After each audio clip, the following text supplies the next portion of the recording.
Hi everybody, I'm Tony Schaefer from What Drives Us, and this is my ride-along review of the Mitsubishi Outlander PHEV. Now in this review, what I'm going to try to do is give you a feel for what it's like to drive the car. Basically, I'm going to do my regular commute in the mornings, in the evenings. I'm going to push the buttons, I'm going to look at all the different screens. I'm going to try to show you what it's like to take a test drive in an Outlander PHEV without you actually having to take a test drive in the Outlander PHEV. So sit back, enjoy the ride, and let's see how this thing goes. So the first thing I see here on the dashboard is displayed, I'm expected to get 30 miles of EV range. Now I think the EPA rating is 22 to 25 miles on a charge. So to get up in the morning and hop in and see 30 miles is a pretty pleasant surprise. So right off the bat, first impression, for a vehicle of this size, and make no mistake, this is a full-sized SUV, the EV acceleration is smooth, it's easy, it's driving very well. First impression is that this is a very nice EV driving vehicle. So I found the energy flow monitor, and you can see it here. It shows the battery, shows that it's powering both of the wheels. When I let up on the accelerator, you can see it's indicating regeneration. Power is going back into the battery. Now, what I find most interesting is that if I lightly feather the pedal, I can reach a point where nothing is moving back and forth. Now, typically in the EV world, that's something known as freewheeling, where energy is not coming out of the battery and regeneration is not being captured.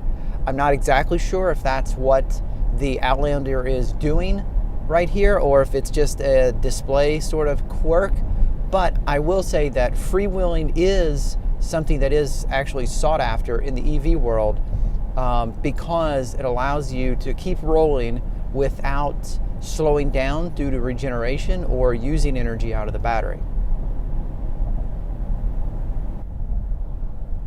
If you like hybrids, plug-in hybrids, and EVs as much as I do, make sure you subscribe to the What Drives Us YouTube channel. We cover the news and we do reviews. You'll learn a lot about alternative fuel vehicles on our channel. I guarantee it, or your money back. Sometimes in a high-tech car like the Outlander PHEV, something that's so full of electronics, sometimes it's the little things that make the big difference. I drive due south every morning. I drive due north every evening, which means the sun is always coming up out my window or setting out my window. So I've come to appreciate a car that has a visor that slides out and covers this space right here where the sun always seems to be. Unfortunately, this is not that car, and this is not that visor. Ugh. Unfortunately, the Outlander PHEV doesn't automatically give a trip distance. So what I mean is, you get in the car, you start driving, and it automatically tells you how far you've driven. There is trip A, trip B, and the overall odometer, but you have to remember to reset trip A if you want to see how far you've driven on this ride.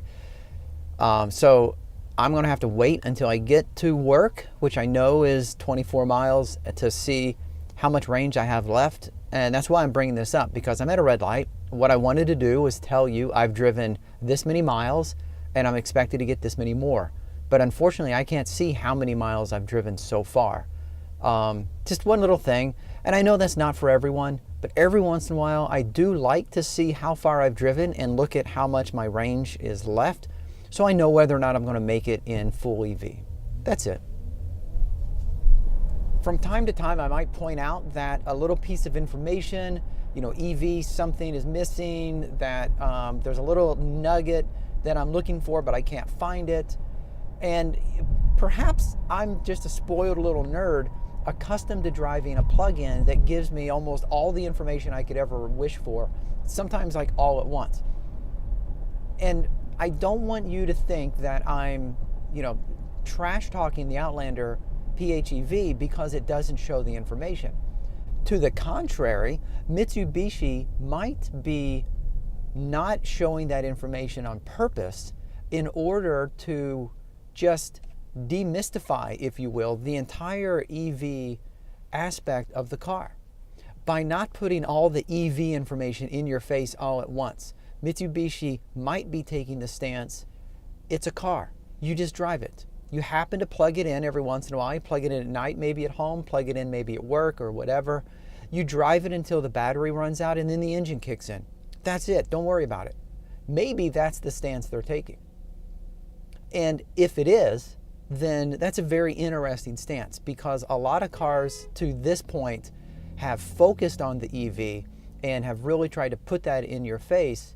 Perhaps this is one way of Mitsubishi saying, don't worry about it, just drive it. So here I am, I've arrived at work, and it was 24 point something miles. You can see here on the energy flow screen, I have 5 point something miles remaining. So it looks like the 30 miles that was projected this morning was pretty accurate. And like I said before, I'm relatively impressed. The EPA 22 to 25 mile range, and I got 30 on the first day of driving the car. Now you look at the eco information, and what you'll see is it's up to 3.7 miles per kilowatt hour. Earlier it was 3.3, 3.4. It had been climbing as I'd been driving it. So hopefully the Mitsubishi is adapting to my driving style, and we'll see the 3.7 go up to maybe 4 or 4 point something. And what that means is, from drive to drive, it will help me get more miles of range, because it's learning my driving style. As I learn the car, it's learning me, and together we'll get farther on a full charge. We'll have to see as the week progresses, but at the end of my first commute, I have to say I have absolutely enjoyed driving the Outlander PHEV. It is a very nice car, and I'm looking forward to the rest of the week.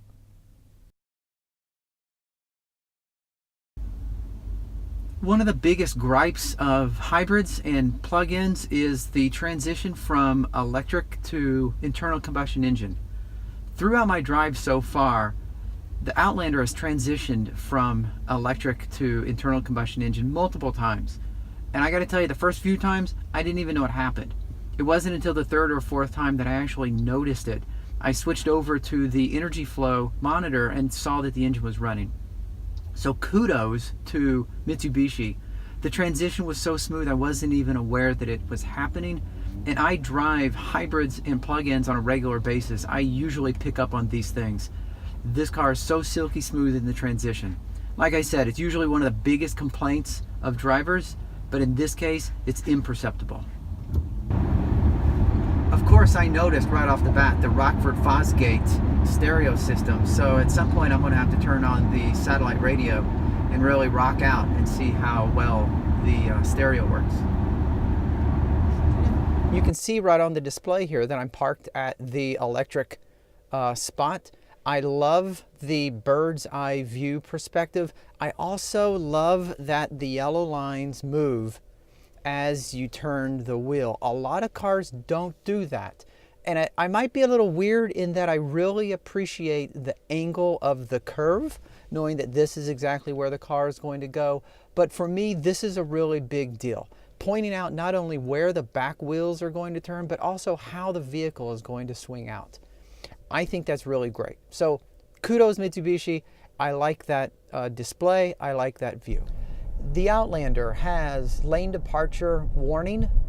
So if I start swaying out of a lane, it's going to beep at me.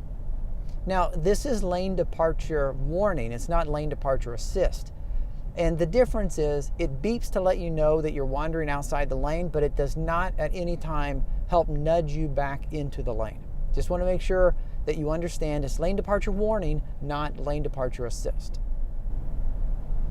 One thing I don't understand is the shifter. It has a joystick shifter that always returns back to the base position when you're done shifting. It's a shift by wire thing. And I'm fine with that. That's not the problem. What I don't understand is that in order to go forward, to put it in drive, you have to push the shifter to the left and back. And in order to go in reverse, you push the shifter to the left and go forward. That's right. To go into reverse, you put the shifter forward, and to go forward, you push the shifter back. This would seem like a perfect opportunity to kind of flip those two around and make forward, forward, and backward, back. I don't understand it. You know, it doesn't take that long to get used to it. It just strikes me a little bit as odd. That's all. If you're an experienced EV or PHEV driver, you're probably already familiar with the concept of single pedal driving. Now, what this means is you use the accelerator to move forward, and you simply let off the accelerator to slow down, and you use the brake pedal as little as possible.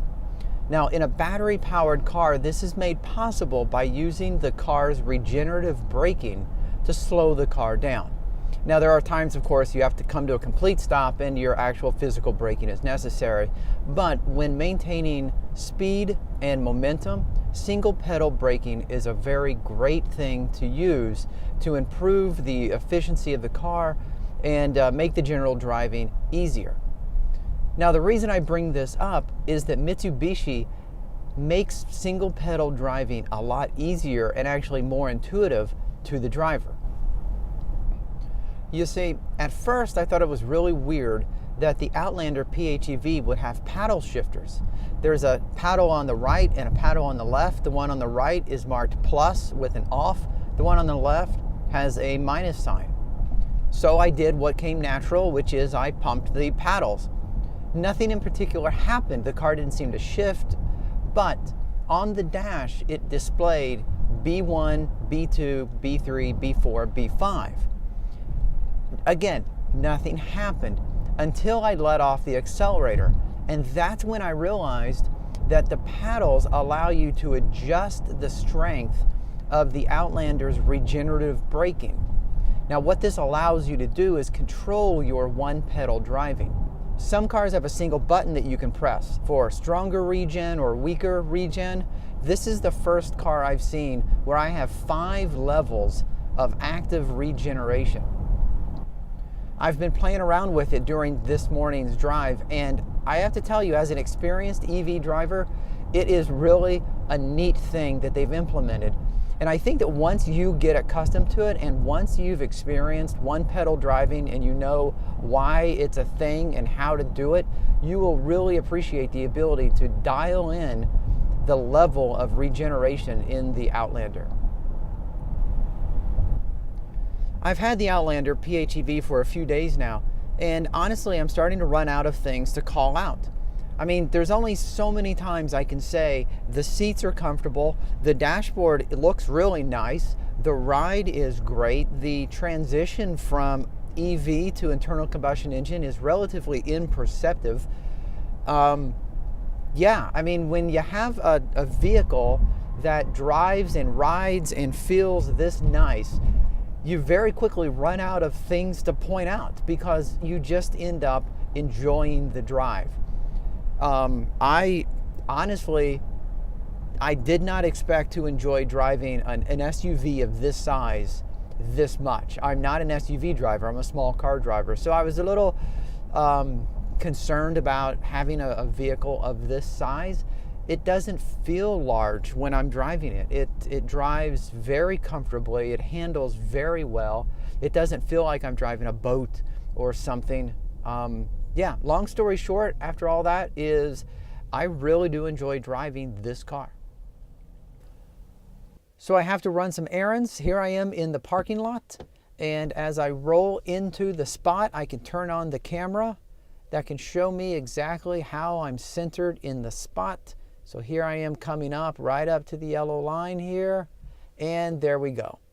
So I really like this screen for being able to show me when I'm at the yellow line and then even how I'm parked within the spot itself. And I can push the button again and transfer this over to show the yellow right there to show me that I am centered in the spot. I love this feature. I don't know that I would use it every day, but on those times when I'm questioning how I'm centered in the spot, I would definitely go to it. And certainly the backup camera for backing into spots. The temperature dropped to about 25 degrees Fahrenheit overnight.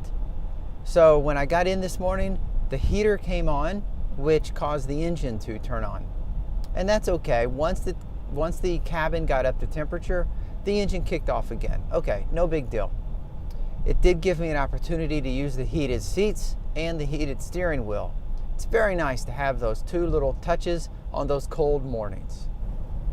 Many times a PHEV is sort of a gateway EV. It allows you to plug in and drive as much as you can in electric, and then the engine kicks in when the battery depletes. Now, the reason I refer to it as a gateway EV is that if you still have a little bit of range anxiety and you want to make sure that you still have the safety net of an internal combustion engine for longer drives, you still have that. And the Outlander PHEV does give you the best of those two worlds. In my week with the Outlander PHEV, I found it to be a very capable PHEV. With every charge, I was getting approximately 30 miles of range, and I find that to be very impressive. If you've watched this video all the way to the end, I want to thank you for taking the time to watch it to completion. I hope you found it beneficial and informative. And if you have, please do me a favor and give it a thumbs up. I'd really appreciate that. And if you like alternative fuel vehicles as much as I do, make sure you subscribe to the What Drives Us channel. Every week we cover the news, and every chance we get, we post reviews.